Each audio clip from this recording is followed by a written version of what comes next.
Bun, and welcome back to my channel. Akhirnya aku berkesempatan untuk baca novel karya The King of Horror alias Stephen King. Jadi lagi-lagi aku tuh sebenarnya keracunan sama Kak Aya karena beberapa waktu lalu aku tuh lihat video reading vlognya yang baca novel karya Stephen King berjudul Pet Sematary. Dan ketika aku nonton kayaknya dari sinopsisnya cukup menjanjikan, jadi aku coba cari deh di iPusnas dan ternyata ada. Jadi gas aja, aku pinjem dan aku baca. Nah, gimana review dari aku dan impresi ketika aku baca novel karya Stephen King ini? Tonton terus sampai habis. And without any further ado, langsung aja yuk ke reviewnya. Oke, untuk sinopsis dari novel ini menceritakan tentang Louis Creed dan juga keluarganya yang pindah rumah ke salah satu daerah di Amerika bernama Ludlow, pokoknya kayak gitu. Tulisannya seperti ini, aku nggak tahu cara bilangnya gimana, pokoknya dia pindah di daerah itu. Nah, di daerah tempat tinggalnya yang baru itu tuh bisa dibilang cukup terpencil karena rumahnya itu dekat dengan hutan, berbatasan langsung gitu. Dan ternyata di balik hutan itu terdapat pet cemetery atau pekuburan hewan-hewan peliharaan. Nah, seiring berjalannya waktu, setelah Louis Creed menempati rumah barunya, ada beberapa kejanggalan-kejanggalan yang terjadi. Nah, sebenarnya apa sih yang melatar belakangi kejanggalan-kejanggalan tersebut? Apakah Pet Sematary ini menyimpan sesuatu rahasia besar dan juga misteri? Teman-teman bisa baca untuk tahu kelanjutan ceritanya. Ketika baca novel ini, aku tuh kayak langsung kepikiran kayak pantesan aja gitu ya Stephen King itu dinubatkan kayak The King of Horror. Karena ketika baca dari awal, itu tuh narasinya bener-bener bisa menghantarkan vibes yang digambarkan di novel itu dengan baik ke pembaca. Karena ketika aku baca novel ini nih ya, langsung di imajinasi aku dengan mudah tergambar apa sih yang sebenarnya terjadi di dalam novel itu. Bagaimana gambaran-gambaran rumah yang ditempati Louis Creed yang mana berbatasan dengan hutan. Bagaimana seremnya ketika kejadian-kejadian janggal itu terjadi. Itu tuh bener-bener berhasil bikin aku merinding gitu loh. Dan menurut aku si Stephen King ini merupakan salah satu penulis yang detail banget dalam menjelaskan sesuatu. Karena di sini ketika aku baca narasinya tuh kayak bener-bener lengkap banget gitu loh.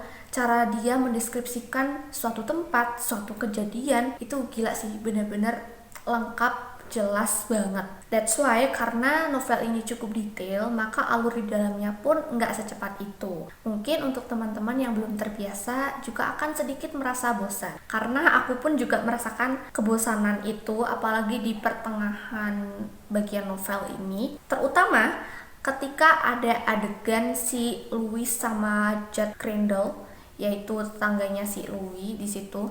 Aku merasa kayak ngantuk aja gitu loh baca dialognya. Menurut aku sih cukup bertele-tele ya untuk bagian si Judd Crandall ini ketika ngomong. Cuma beda cerita ketika si istrinya Louis menceritakan sesuatu. Meskipun dialognya panjang, tapi entah kenapa kayak aku bisa lebih ngena gitu loh dan gak bosen bacanya. Kemudian novel ini kan merupakan novel horor ya, cuma berdasarkan pengalaman pribadi ketika aku baca. Di bagian awal novel hingga pertengahan, pokoknya kira-kira sampai halaman 250-an atau 300-an gitu, belum ada ketegangan yang cukup berarti. Ya ada sih 1-2 adegan yang bikin bulu kuduk itu meremang, cuma enggak yang se-ekstrim itu. Sampai aku tuh bertanya-tanya sebenarnya gimana sih titik kengerian di novel ini, kok udah pertengahan halaman lebih tapi belum nemu juga kejadian ngeri yang cukup ekstrim dan berarti gitu. Tapi ternyata setelah pertengahan halaman lebih gitu, baru deh ada kejadian yang menentukan isi cerita ini menurut aku. Dan itu tuh cukup ngeri juga. Kayak vibes-nya tuh bener-bener kayak kita jadi tetangganya mengamati hal yang terjadi dengan si Louis dan keluarga kecilnya. Belum lagi di situ kan ada tokoh karakter anak kecil, ya anaknya si Louis itu.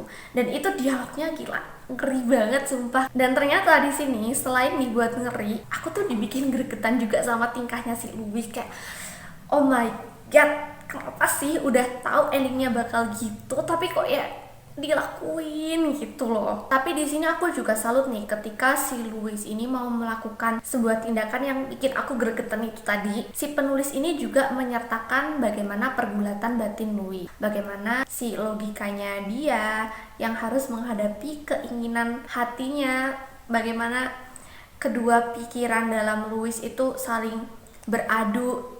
Itu menurut aku cukup detail dan ngena banget sih. Terus di novel ini itu ada beberapa adegan yang menurut aku bikin mual gitu. Jadi mungkin untuk teman-teman yang mudah terdistraksi dengan hal-hal seperti itu bisa persiapan dulu ketika membaca novel ini. Lalu untuk endingnya, meskipun di novel ini tidak menyuguhkan plot twist yang dar-der-dor dan bikin pembaca cengeng, tapi di sini tuh kayak penyelesaiannya, oh my god, menurut aku ngeri banget sih. Kayak vibes-nya, rasa ngerinya bener-bener sampai ke pembaca. Kayak kita tuh beneran ikut masuk ke dalam cerita di dalamnya. Nah, meskipun pada bagian awal novel hingga pertengahan itu menurut aku agak menjenuhkan, tetapi di luar itu dari segi penulisannya, kemudian vibes yang dihantarkan ke pembaca hingga endingnya itu menurut aku keren banget. Nggak salah sih kalau si Stephen King ini dinobatkan sebagai rajanya novel horor, karena emang dari cara dia menyampaikan suatu kejadian yang mengerikan itu dapat banget feel-nya ke pembaca.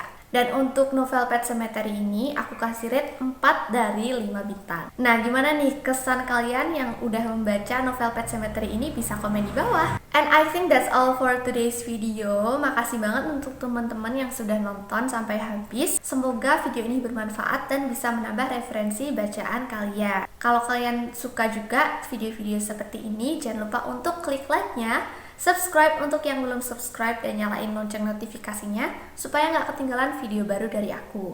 Kalau teman-teman ada request juga bisa langsung aja cus ke kolom komen. Dan sampai jumpa di video-video aku selanjutnya. Annyeong!